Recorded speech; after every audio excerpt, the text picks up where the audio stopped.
Contra is an all-time classic. It's got a high-tech military vibe, Giger-esque aliens, and a rockin' soundtrack. But after a few sequels, times had changed. It was the 90s after all. Everything needed to be a bit more radical and tubular. Contra III needed brighter colors, bigger explosions, and even more ball-annihilating difficulty. For real, we might as well call this Contra III the Mystery of Luigi, because sometimes it feels like a Kaizo. But the soundtrack is where things start to get a little off. It would be right at home in The Predator, but we're not exactly being stalked through the jungle here. I would describe this as industrial anxiety jazz, like you're a scientist in a factory making some kind of evil superweapon. Oh my gosh! But we're supposed to be the heroes, you know? I guess I'm just not understanding the vibe here. There's no catharsis, no rockin' payoff. It just creates this oppressive atmosphere, almost like a survival horror game. Look at what we have to deal with. Dudes are sprinting at you from off-screen while shooting really tiny projectiles, turrets popping up out of the ground, space dicks and astro bastards coming out of the woodwork, mines on the floor. Damn!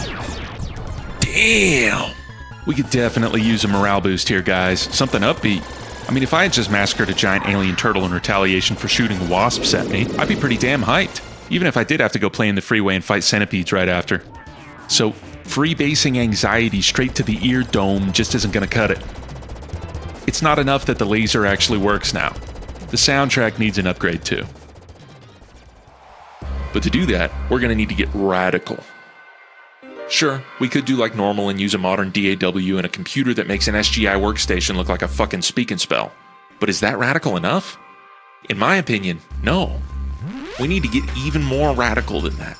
More radical than Crossfire. More radical than Sonic X.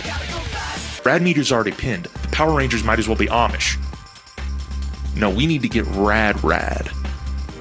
How rad? Craver rad.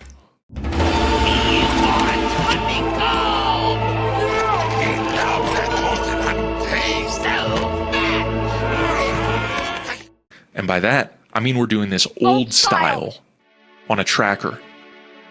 Furnace tracker to be precise, with the SNES sound chip emulation.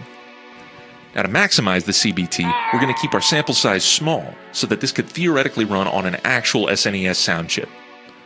That's right, it's time to crack skulls and kick ass in 64K of RAM. Let's take a look at our mood board. I need one thing and one thing only. The Craver, screaming his lungs out and shooting the entire world with an M60.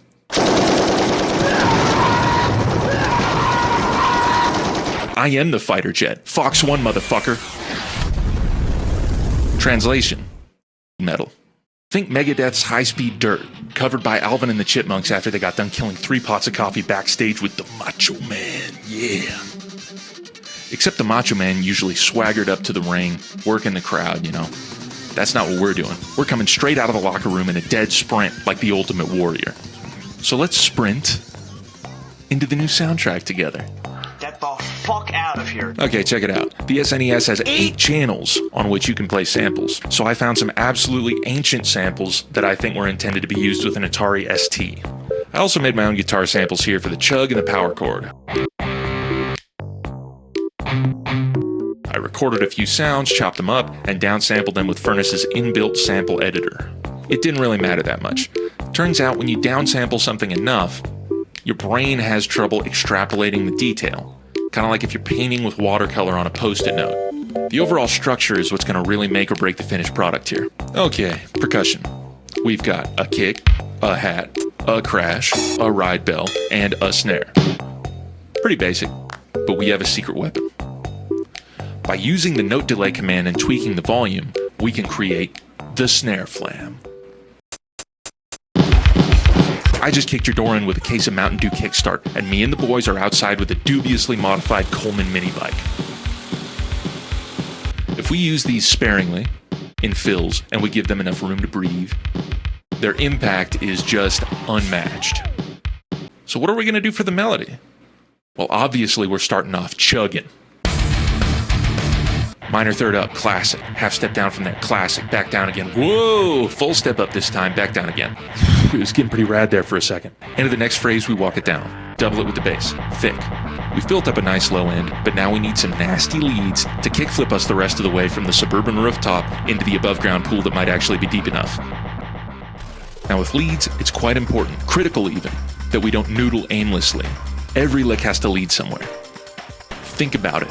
The leads and the chugs are accompaniments to one another. The yin and the yang. The Monster Nitro and the Guinness Draft Stout.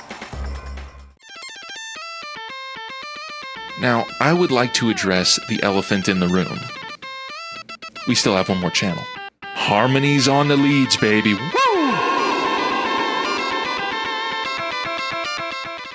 Am I a bad enough dude to improve the Contra III soundtrack? I think so.